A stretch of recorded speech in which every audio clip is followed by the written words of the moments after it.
ఈ రోజు మోటార్ పట్టణంలో గల పద్మశాలి సంఘం ఏర్పాటైనటువంటి ఈ యొక్క సమావేశానికి ముఖ్య అతిథులు వచ్చేసినటువంటి పెద్దలు గౌరవనీయులు రూరల్ శాసనసభ్యులు అన్న భూపతి అన్న గారికి, సభాధ్యక్షులు సోదరుడు ముద్దల రాములు గారికి, పట్టణ అధ్యక్షులు అశోక్ గారికి, ఇతర సీనియర్ కాంగ్రెస్ పార్టీ నాయకులు, ముందున్నటువంటి అమ్మలకు, అక్కలకు, చెల్లెలందరూ కూడా నేను మీ అందరూ కూడా చిరుకు వచ్చి నమస్కరిస్తున్నాను.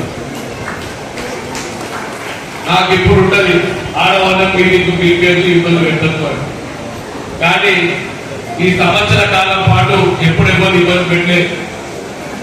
సంవత్సరం అయింది, గత ప్రభుత్వాలు ఏం చేసినాయి, కాంగ్రెస్ పార్టీ ఏం చేసింది, ఇంకా కాంగ్రెస్ పార్టీ ఏం చేయబోతుందని మీకు చెప్పాలన్న ఉద్దేశంతో ముఖ్యమంత్రి గారు ఆదేశించారు. మీ నియోజకవర్గాల్లో స్త్రీలకు ఎప్పటి పార్టీ చేసే కార్యక్రమాలు, ప్రభుత్వాలు చేసే కార్యక్రమాలన్నీ కూడా వివరించండి అని చెప్తే ఈ రోజు ఇక్కడ ఈ సమావేశం నిర్వహించడం జరుగుతుంది. మీ అందరూ కూడా తెలుసు, 10 ఏళ్ళు టీఆర్ఎస్ పార్టీ అధికారులు ఉండే ఏమి ఇచ్చిందో ఒక్కసారి మీరు ఆలోచించుకోండి. ఈ రుణాలను ప్రవేశపెట్టింది గతంలో కాంగ్రెస్ పార్టీ. రుణాలకు ఆ రోజుల్లో బీమా చేసింది కాంగ్రెస్ పార్టీ. వడ్డీ లేని రుణాలు ఇచ్చింది కాంగ్రెస్ పార్టీ. మనందరం కోరుకొని కొట్లాడుకుని రాష్ట్రాన్ని తెచ్చుకొని టీఆర్ఎస్ చేతిలో పెడితే మా అమ్మల కక్కలకు ఏం చేసింది ఒక్కసారి ఆలోచించుకోవాలి.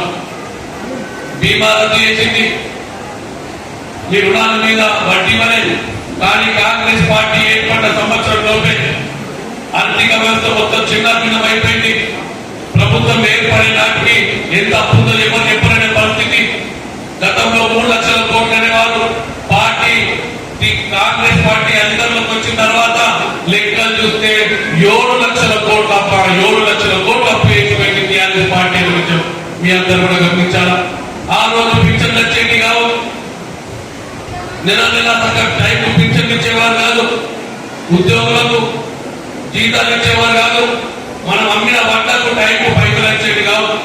కానీ నేడు కాంగ్రెస్ పార్టీ వచ్చిన తర్వాత మొట్టమొదటిగా ఉద్యోగులకు నెల ఒకటే తేదీనాడు జీతాలు ఇచ్చే ఏర్పాటు చేసింది రేవంత్ రెడ్డి గారి ప్రభుత్వం అని మీ అందరూ కూడా గమనించాలి. మరి దానితో పాటు జీతాలే కాదు, పేదలకు ఇచ్చే పెన్షన్లు కూడా మొదటి తారీఖు ఇస్తున్న విషయం మీరు అందరూ గమనించాలి. ఒక మొదటి తారీఖు నాడు ఆదివారం వస్తే ఒక రోజు ముందు పిలిచించినటువంటి పరిస్థితి ఏర్పడ్డది. ఈ రోజు కాంగ్రెస్ పార్టీ గతంలో ఏ విధంగా అయితే వడ్డీ మాఫీ ప్రవేశపెట్టిందో ఈ రోజు కూడా కాంగ్రెస్ పార్టీ అమ్మల పక్కలకు వడ్డీ భారం కలగదు అని ఈ రోజున వడ్డీ ఇచ్చేటువంటి పరిస్థితిని మీరు చూస్తున్నారు. 2 నెలల నుంచి వడ్డీ కూడా ఇవ్వడం జరుగుతుందని నా దృష్టికి వచ్చింది. అంతేకాదు ముఖ్యమంత్రి గారు ఎప్పుడు చెప్తున్నారు, మహిళా సాధికారిత సాధించాలా, మహిళలని గట్టి వేయాలా.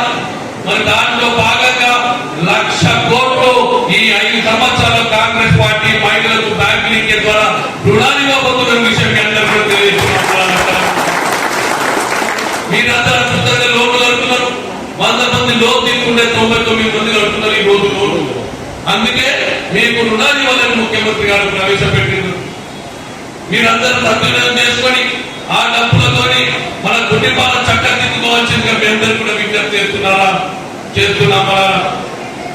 ఇంకా ఇట్లా అనేక కార్యక్రమాలు వాగ్దానం చేసింది కాంగ్రెస్ పార్టీ.